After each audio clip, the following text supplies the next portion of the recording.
Brazil's Carnival celebrations have been marked by protests against the government of President Bolsonaro.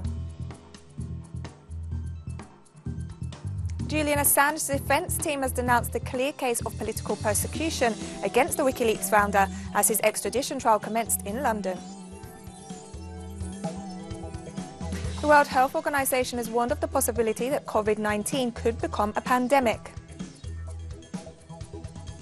From the headquarters of Telesur English in Havana, Cuba, this is From the South, I'm Katrina Goss. And we begin in Brazil, where this weekend saw the start of the Brazilian Carnival, known as one of the world's biggest parties, this time marked by protests against the current government of far-right President Jair Bolsonaro. Men, women and children from the samba schools of Rio de Janeiro and other cities of the country danced to the rhythm of samba while they paid tribute to indigenous people and victims of police violence in Brazil's favelas, with messages of resistance and tolerance. Despite the culture war unleashed by Bolsonaro's administration, from Saturday to Monday morning, the carnival celebrations reaffirmed the position of a large sector of the Brazilian population. Year, we have more than 200 attacks on terrorios in Caxias, both candomblé terrorios and umbanda terrorios. So, for us to present this time to take Gomeya's candomblé African Brazilian religions to the avenue, it's because we have to highlight the problem of religious intolerance. I'm really happy despite everything that is going on, the crisis that all samba schools are going through. We show that the people from samba can do everything possible so samba doesn't die, that it says eternal. Since from all the carnivals are recycled, cheaper materials are used, but there will always be carnival, whatever happens. And our correspondent in Brazil, Brian Mayer, brings us further details in the following report. I'm standing in the city of Ouro Preto, which is a World Heritage Site designated by UNESCO, and it's also one of the most important centers for carnival activity in Brazil. And here in Ouro Preto, like in the rest of the country, this year has been marked by more political acts than most carnivals in recent history. There's spontaneous chants breaking out in huge crowds of up to 1 million people behind carnival blocos across the country, from Belo Horizonte to Recife, people yelling slogans against Bolsonaro, yelling insults at far-right President Bolsonaro, and 89-year-old samba legend Elza Soares spoke to the press today and she said, "Insulting him's not enough. We have to take it to the streets." And this is the spirit that's taken over Brazil. Carnival's an act of resistance against the ruling classes, against the elites. It's the one moment of the year when all of the festivities are taken over by the working class, and the voice on the streets of the working class is out with Bolsonaro. And meanwhile, in Chile, hundreds of demonstrators gathered outside the theatre hosting the Viña del Mar International Song Festival to voice their rejection of Sebastián Piñera's government. Despite the strong security presence, the oldest and largest music festival in Latin America was marked by the ongoing anti-government protests seen since last October. Protesters continue to demand policies to address the huge social and economic inequalities in the country. Meanwhile, there were several reports of festival security heavily repressing the demonstrators. And our correspondent in Chile, Paola Dragnik, has more details of what happened during the opening night of the Viña del Mar Festival. The opening night of the 2020 Viña del Mar Festival was marked by an unprecedented security presence. From 6 p.m., the public had to go through several security barriers when they were forbidden from carrying signs or placards inside the venue. This is a clear break from long-standing traditions on opening night, when the presenters read several of these signs and placards displayed by the public.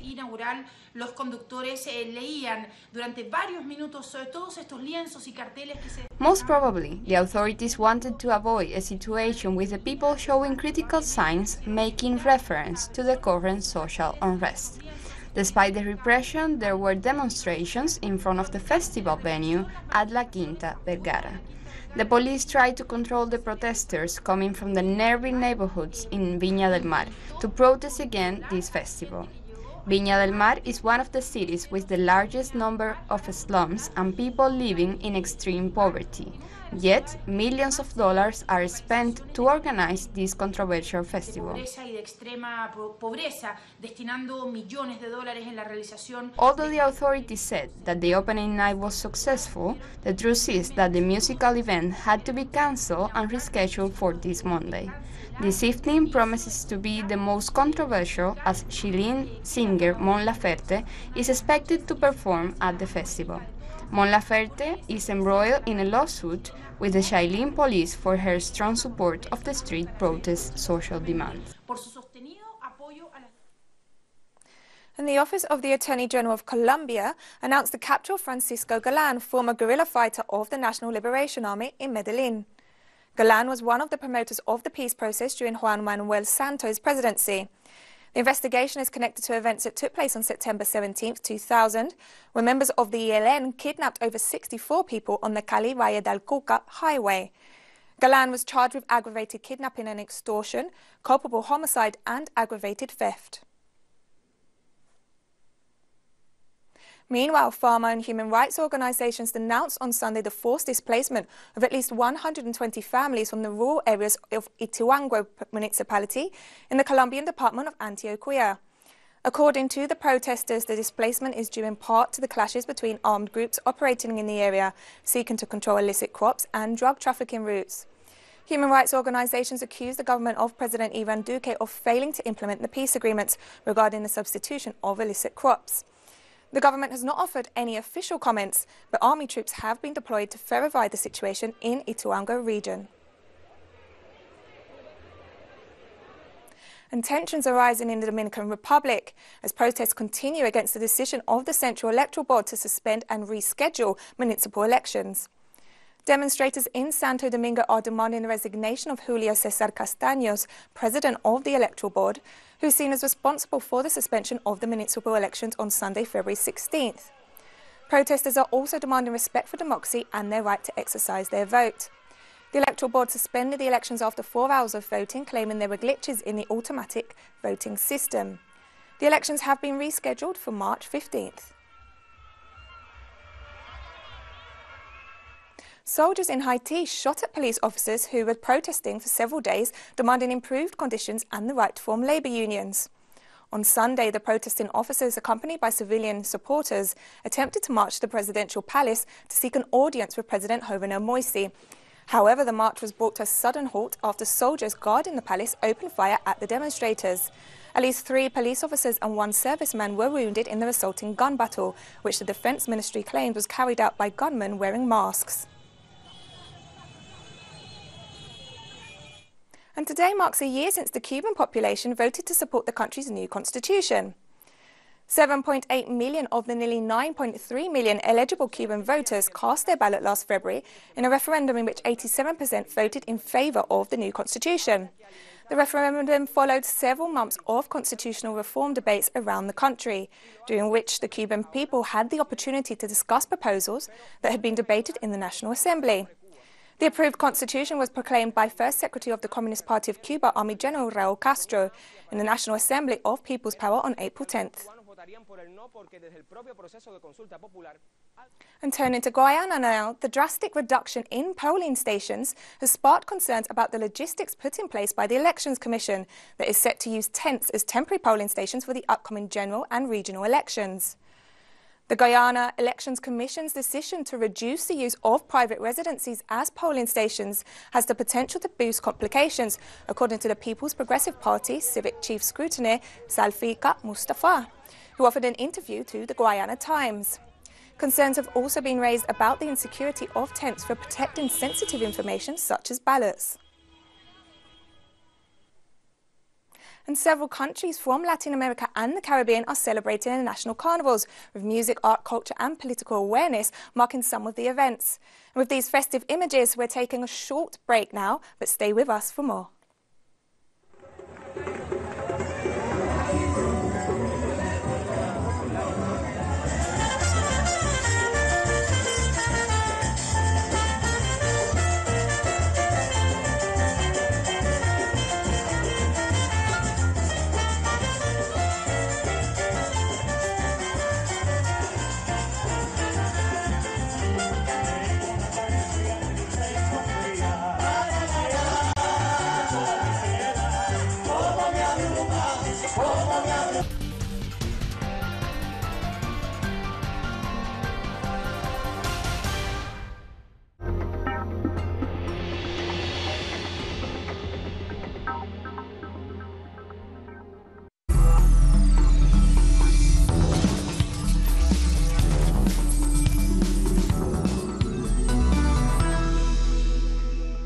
Welcome back.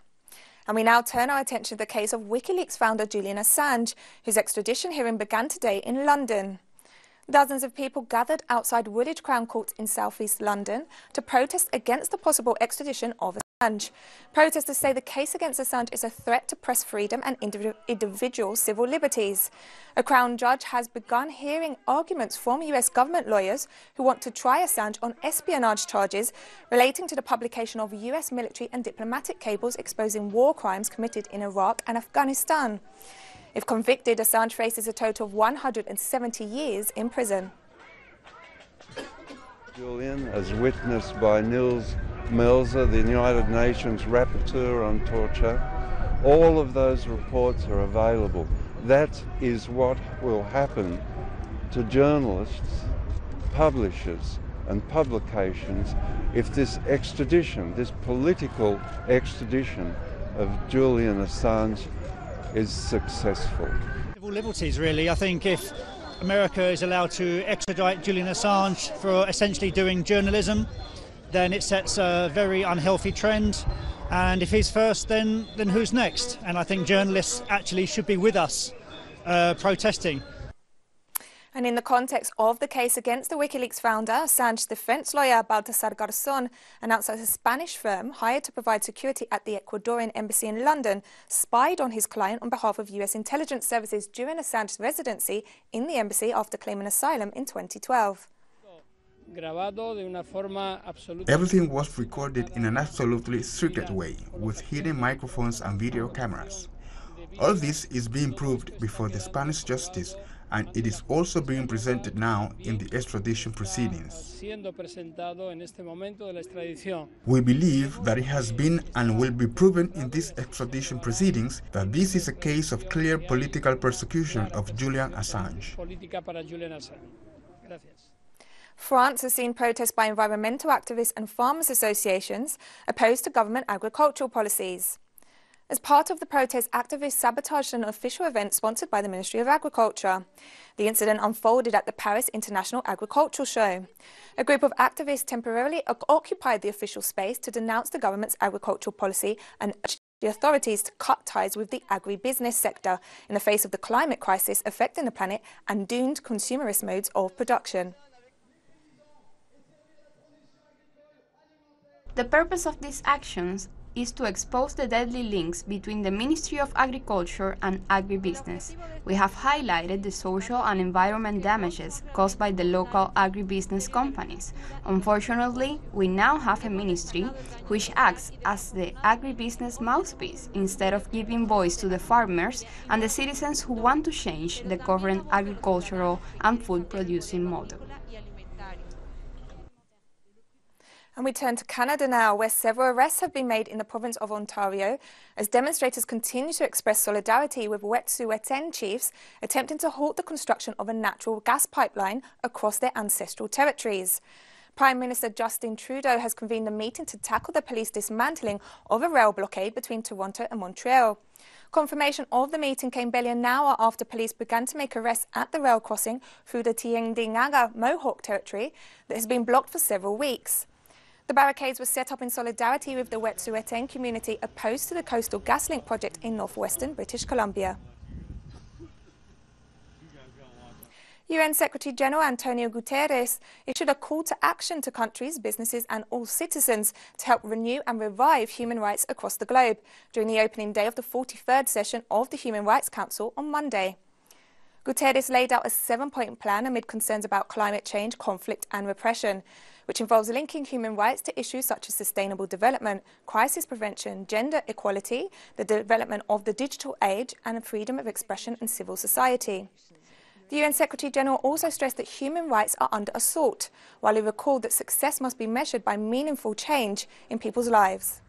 I have come to the Human Rights Council, the fulcrum for international dialogue and cooperation to advance all human rights, to launch a call for action. And I decided to do it now, during the 75th anniversary year of the United Nations, because of the centrality of human rights in all UN does.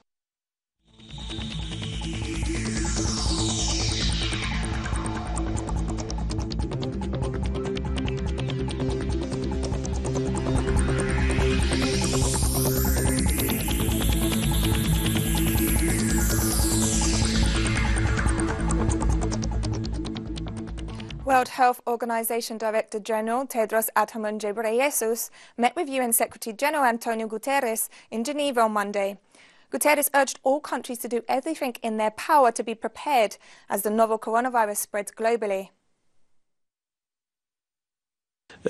I think it's important to say that all countries, and this is now a problem that is affecting many countries in the world, all countries must do everything to be prepared, and all countries must do everything respecting naturally the principle of non-discrimination, without stigmatization, respecting human rights, but doing everything that they can to contain the disease.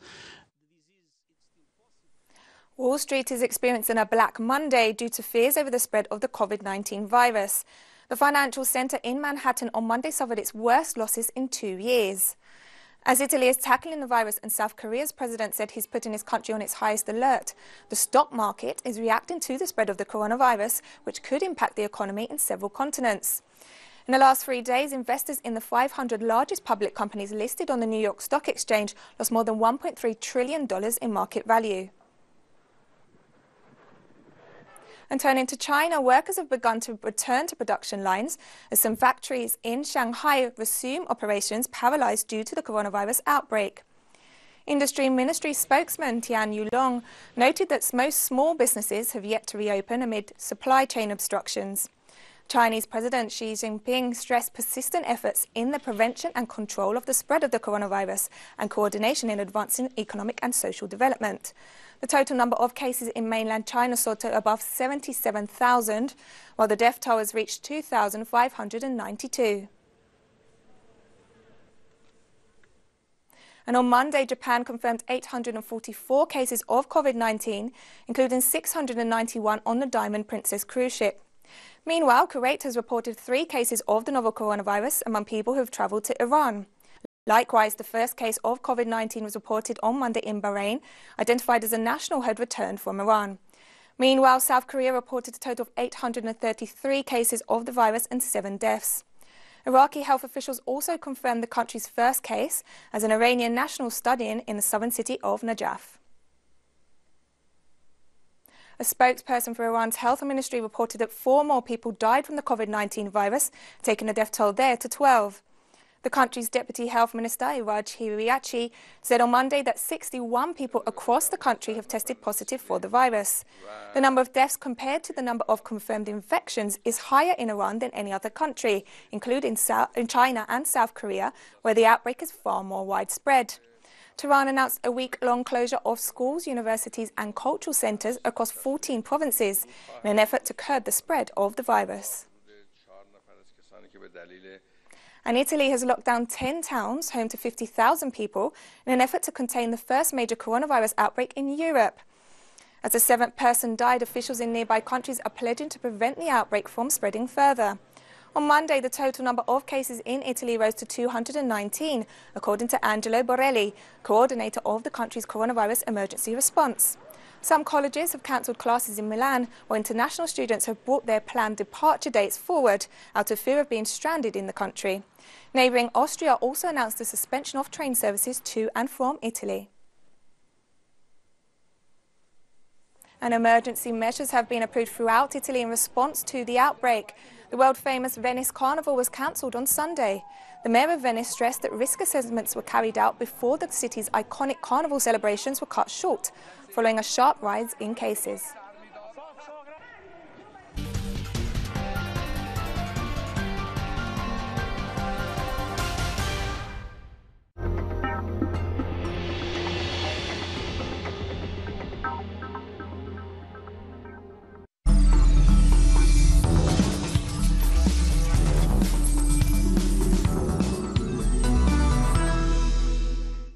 Welcome back.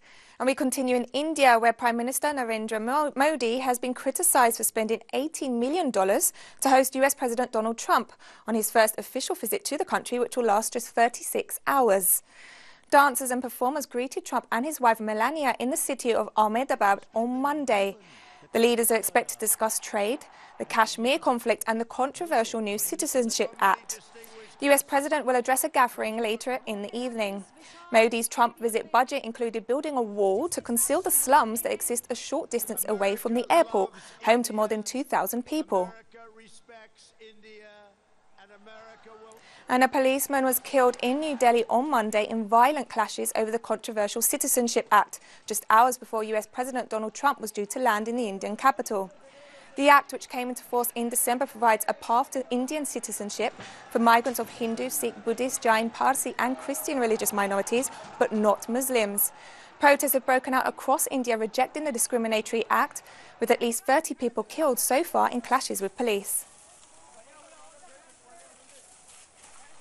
And continuing in Asia, Malaysian Prime Minister Mahathir Mohamad submitted his resignation to Malaysia's king amid talks to form a new governing coalition on Monday. The sudden turn of events came amid plans by Mahathir's supporters to team up with opposition parties to form a new government and thwart the transition of power to his promised successor, Anwar Ibrahim. Minutes before his resignation was presented, the Bersatu Party quit Malaysia's four-member governing alliance, which won the historic May 2018 election, and announced it would support Mahathir as Prime Minister. The alliance ousted the coalition that ruled the country since Malaysia's independence from Britain in 1957. We all know that Togo's President Faure Gnassingbe has been re-elected for a fourth term, according to preliminary results announced by the Electoral Commission on Monday. He secured 72% of the vote in the first round of the presidential election, beating his closest rival and former Prime Minister Abiyomi Koju, who secured just 18%. The opposition alleged widespread fraud, including ballot stuffing and the use of fake polling stations to skew the results in Gnassingbe's favour. The widely expected win extends more than half a century of rule by the same family, despite widespread disillusion over the failure to address poverty in the country. Based on all the data obtained from the local Independent Electoral Commission and the Independent Embassy Electoral Commissions, the candidate of the Union for the Republic Party, Mr. Gnassingbe Essosimna Faure, is provisionally proclaimed elected President of the Togolese Republic. A bomb attack on a rally in support of Ethiopian Prime Minister Abiy Ahmed injured nearly 30 people on Sunday, according to an official police statement. The incident, the latest sign of instability ahead of elections in August, occurred in the town of Ambo, located roughly 100 kilometers west of the capital, Addis Ababa. Police arrested 6 suspects, according to the top police official in Oromia region, Arasa Marasa. Ethiopia's electoral board announced last week that it planned to hold landmark national elections on August 29th, nearly 2 weeks later than an initial timeline announced last month. And also in Africa, Lesotho's Prime Minister Thomas Tabane is seeking immunity from charges for the murder of his second wife. Lesotho's High Court will rule on whether Prime Minister Thomas Tabane can claim immunity. Tabane has been accused of involvement in the murder of his ex-wife, shot dead in June 2017, just 2 days before he took office for a second term as Prime Minister and 2 months before he married his present wife. Tabane has said he will resign at the end of July following pressure from his party due to the scandal. However, the party wants him to step aside immediately, with Chairman Samuel Rapapa ready to take over. And we finish in Botswana, where at least 46 rhinos have been slaughtered in the past 10 months, representing a surge in poaching of the endangered species, a government official reported on Monday. The killings, representing slightly under 10% of Botswana's total rhino population, have occurred in the northern Moremi Game Reserve since April last year. Botswana is home to 500 rhinos, according to international conservation charity Save the Rhino. They are protected species and fall outside the government's recent decision to end a 5-year ban on trophy hunting licenses, which is largely targeted at the growing elephant population. And we've come to the end of this